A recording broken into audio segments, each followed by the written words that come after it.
Welcome back to West Texas View. To watch this Samaritan Counseling Center growing from 1973 to a staff of about 6 people to what it has today has just been such a pleasure.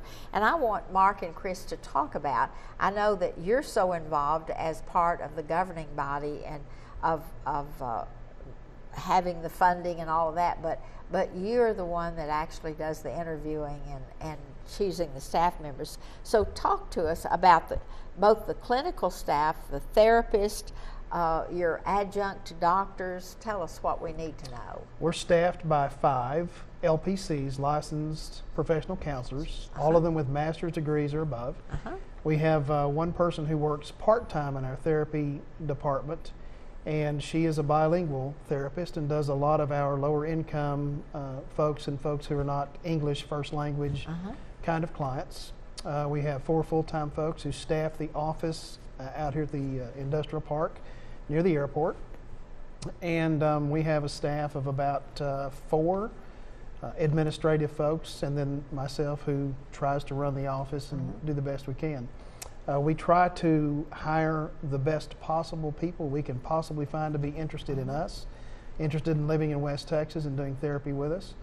We do our very best to find folks who have some sort of specialty that they can attune themselves to that will fit in with the need in the community. We have a trauma specialist, a play therapist.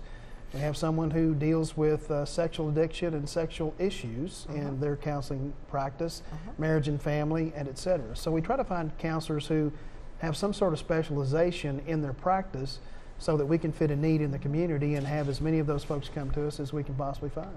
And one of the things that, did it surprise you when you came on board that it's not just individual counseling, but it's also group counseling through either support groups or through workshops? And that was a really big thing when I was on the board, so I really was interested in that. And then do you have many counselors that do double duty, like they go to Midland, they go to Odessa, Midland, Big Spring? Do they do all of the offices, or? Each one of the counselors, as part of their description for their job, takes on 1 satellite per week, and they take on either a late evening or a Saturday morning period for their counseling practice as well, so that we do the best we can to cover all the satellites and also give as much opportunity late in the evening for late clients who need a late appointment, or someone who can't come during the week and come on a Saturday. And we have put that back in place in the last year or so. And tell me, what is the makeup now? Do we have both men and women counselors? We have 1 male therapist. We have 4 women. And there are times that clients will call and say, I absolutely want to see a male, or I absolutely want to see a female. And we do our best to set them up with the kind of person they're going to need. And so essentially you do all kinds of counseling, relationship counseling, sexual orientation counseling, children and teen counseling, everything except drug. We don't have a substance abuse counselor on our staff. We normally refer those folks out to some place like Springboard Center or someone who has an LPC that has that specialization, primarily because we don't want to put ourselves in the position of trying to do things we're not fully qualified to do. And so your clients access this place through, and that probably is something that you can speak to, because as a lay person on the board, it was really hard for me to, how do people pay for counseling? Because I didn't realize that insurance paid for it more and more. I didn't realize that employers referred you. I didn't realize that churches, all of the different ways that they can come themselves. They don't have to be referred. Yeah, and that's the great thing about this ministry to our community is, there's more than one way for us to be able to help families get whole again. And, if there's a need, we're confident that God will provide a way for them to be able to pay for that, whether it's through client-assisted funds, scholarships, or if we can team up with the church, and maybe the church can help pay for some of the counseling for a family member. That's the great thing about working with a faith-based community, just trying to, where God's will is, we'll try to find a way to meet that.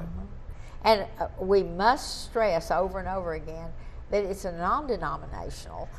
Just because you're a Methodist minister, it's not limited to Protestants, but it's for anybody, even the unchurched. But their spiritual side is going to be ministered to. Yeah, it's offered if it's needed. If they bring up God or questionings of God, our counselors can help them with that. And we have one of our satellite offices at a Catholic church, another at a Presbyterian church. I'm from a Baptist church, so we're just all of us together as a Samaritan team are looking at ways to be able to help families and get whole and stay together, because that's what makes a strong community. And tell me what you have in the way of people who come outside the area. If they came from Sweetwater, and that's outside our normal West Texas designation, do you accept them? Of course. Okay. Of course. If they don't mind making the drive, we'll do our best to set up a place in our schedule because for them where's to see the someone. closest Samaritan Counseling Center to this?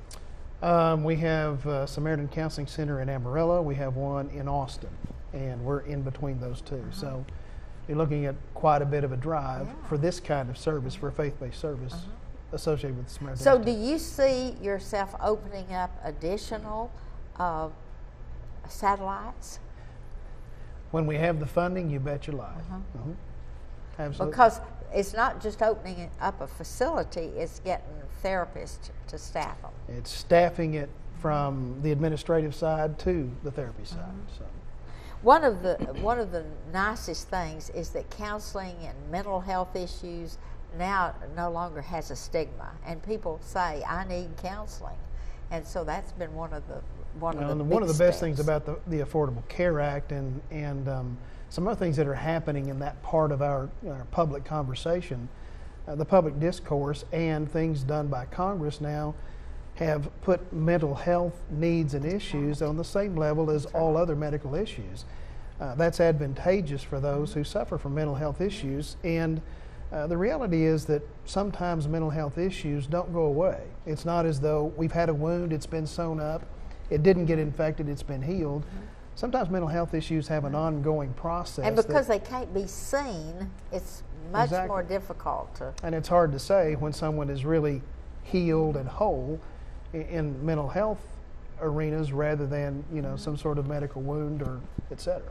Do you ever have college counselors refer college students to you? Absolutely. Good. We do. In fact, one of our employee assistance programs, we're associated with Texas Tech, and one of the wonderful things about Texas Tech is if there's a medical student who needs some counseling or their family needs counseling while they're going through the process of education, Texas Tech will refer them to us. Great. That ends our program today, but we're going to be back next Sunday and continue this conversation about the Samaritan Counseling Center. If you've got anyone in your family that you feel needs some counseling, call the number that rolls across the screen. We'll talk to you next Sunday more about the Samaritan Counseling Center. Okay, Thanks for joining us for News West 9's West Texas View with Johnny Lou Avery. This has been a public affairs presentation of KWAB TV and KWES TV.